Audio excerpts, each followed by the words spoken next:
It's Johnny Venezia with RotoWire. We're talking 5 bets against the spread you need in Week 8. First up, let's go back to the well with the Buffalo Bills off a bye.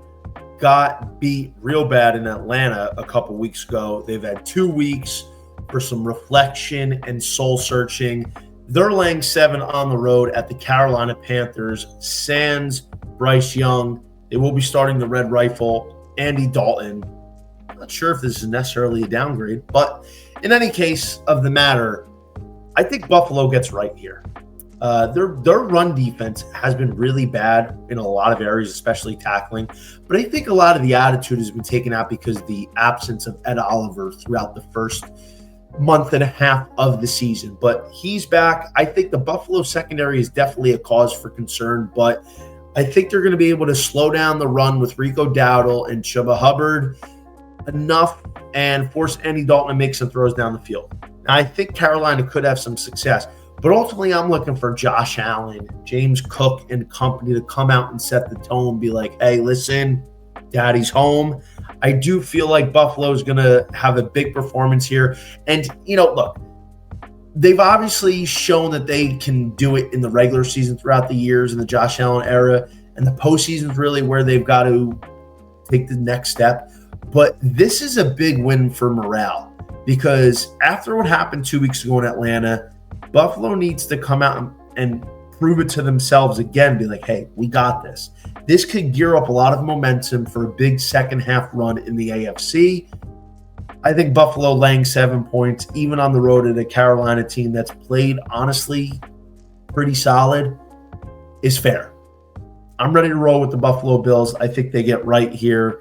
This is a good spot to do it against Andy Dalton, who is extremely turnover prone, even in a short streamer absence. Next, let's go to Cincinnati. The Bengals laying 6.5 against the New York Jets. Justin Fields riding the bench this week. It will be Tyrod Taylor. Look, I understand Cincinnati's defense is putrid. That's just the fact of the matter. Joe Flacco. He played pretty well against Pittsburgh last Thursday. After a mini bye, the Bengals should be pretty well rested. The connection between Flacco and Chase and T. Higgins, it's looking pretty good. The New York Jets still have a pretty solid defense, but their offense is putting them in such bad positions where they're having to defend short fields. They're having to stay on the field even longer because the Jets, especially without Garrett Wilson, have nobody to throw to. We're getting to the point where Mason Taylor might be the number one option on the Jets offense. They're not running the ball particularly effective either, which against Cincinnati's defense, it kind of stinks for them. I feel like Cincinnati's going to be able to put up points here. At home, maybe finding a little bit of a groove. I don't think anybody's going to be able to cover Jamar Chase. Laying 6.5 in Cincy, fair point. Tyrod might be able to do some stuff to contend towards the end for a backdoor cover, but going with the fact that New York Jets do not have many weapons on offense to be able to score. So I like the Bengal Cats. Tampa Bay Bucks on the road in a rebound at New Orleans. Laying 4.5. Tampa got battered without mercy from start to finish against the Lions on Monday night. But the truth is, despite the fact that Tampa got outplayed and they did not play well, Baker did not play well, they were in that game. On paper, it looks like they lost by 15, but their defense held tight. Their defense kept that from being a 35-point deficit.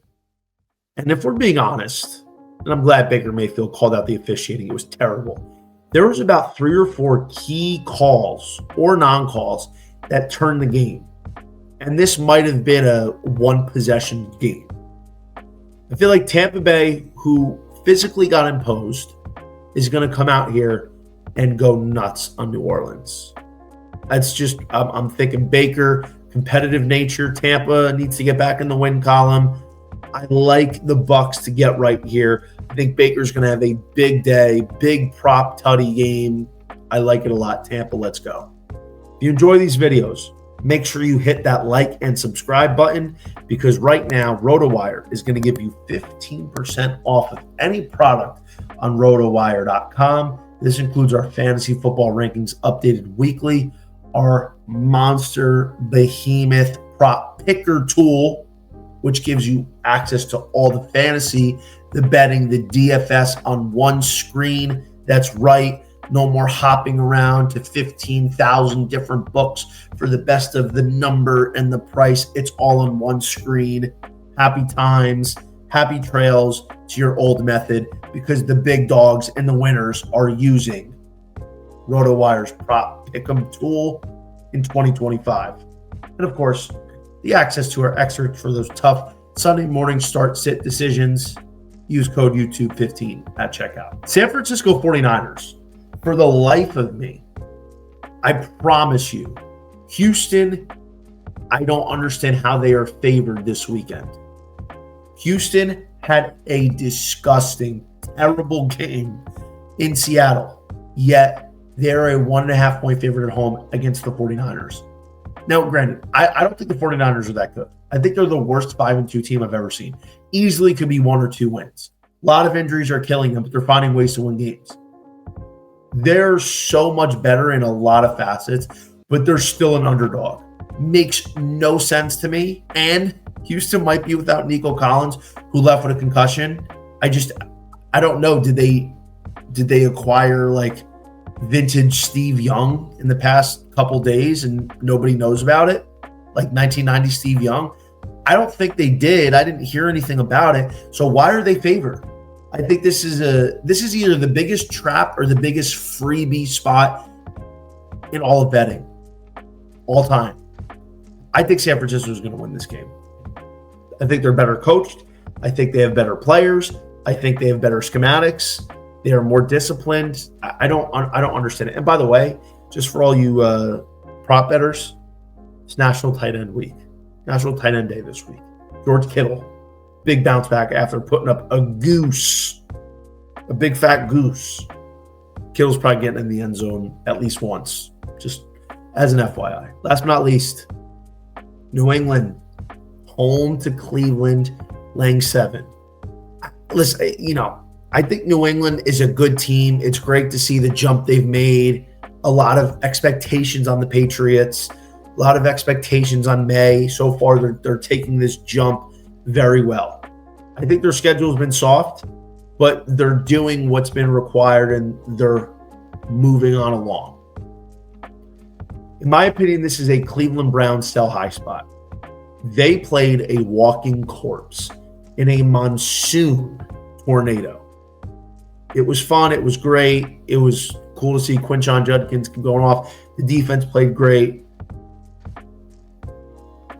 There, in my opinion, is only one path for Cleveland to win or even keep this game close. That's if the front 7 really of Cleveland can create havoc constantly on Drake May and just disrupt the game. And on the other side, Quinshon Judkins runs the ball right down New England's throat like he did against Miami. That's the one path they have. New England has multiple avenues to create this game at a double-digit margin. I think the Patriots keep it going. I think they're going to be able to score here.